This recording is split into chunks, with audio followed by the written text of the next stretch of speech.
ఏపీలో కీలకమైన జిల్లాలో జనసేన జోరు మామూలుగా లేదు ఇప్పుడు. అందుకేనేమో ఆ పార్టీ పదవుల కోసం తీవ్ర స్థాయిలో పోటీలు పడుతున్నారు నేతలు కూడా. ప్రస్తుత అధ్యక్షుడికి ప్రమోషన్ దక్కడంతో ఇప్పుడు కొత్త వారి కోసం అన్వేషిస్తోంది అధిష్టానం. ఇదే అదనుగా ప్రయత్నాలు ముమ్మరం చేశారట ఆశావహులు. కొత్త లెక్కలు తెర మీదకొస్తున్న వేళ ఆ పదవి ఎవరిని వరుస్తుంది అన్నదే ఇప్పుడు ఇంట్రెస్టింగ్ గా మారిపోయింది. ఇంతకీ హాట్ కేక్ లా మారిన ఆ పదవేంటి? దానికంత ప్రాధాన్యత దేనికి? ప్రకాశం జిల్లా పగ్గాలు ఎవరికి?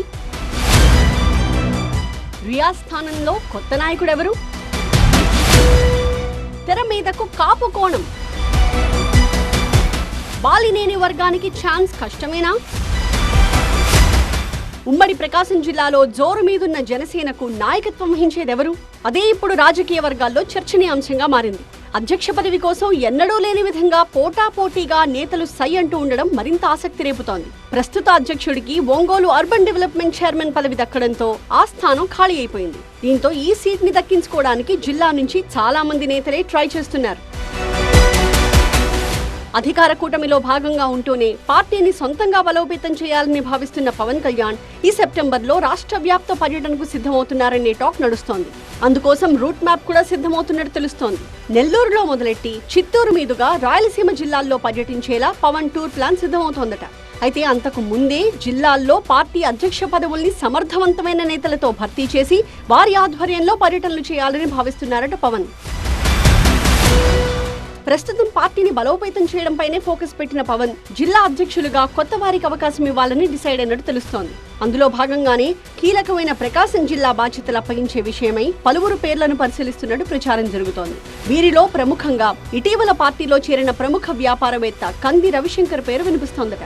తనకు జిల్లా పార్టీ బాధ్యతలు అప్పగిస్తే అన్ని వర్గాలను కలుపుకుని ముందుకు వెళ్తానని సీనియర్లకు చెప్తున్నారట రవిశంకర్.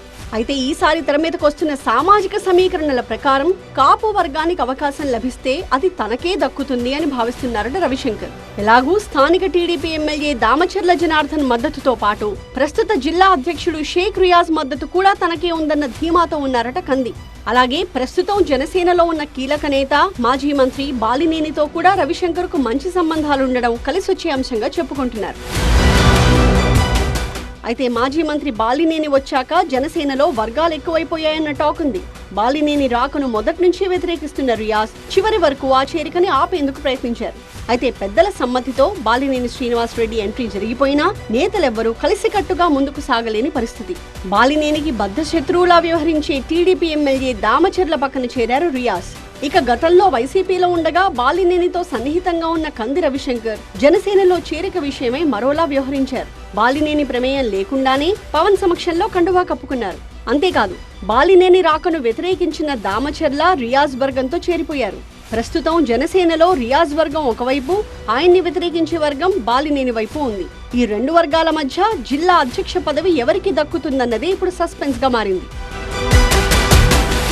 అయితే ఎవరు ఏ గ్రూప్ లో ఉన్నా, ఎన్ని లెక్కలు వేసుకున్నా న్యూట్రల్ గా రాజకీయాలు నడుపుతున్న జనసేన నేతలు మాత్రం పవన్ ఎవరికి అధ్యక్ష పదవి అప్పగించినా తాము మద్దతుగా ఉంటామని భరోసా ఇస్తున్నారట. ఎవరి భరోసా ఎలా ఉన్నా హైకమాండ్ నిర్ణయమే ఫైనల్ కాబట్టి పెద్దల ఆశీస్సులు ఎవరికి దక్కుతాయో చూడాలి.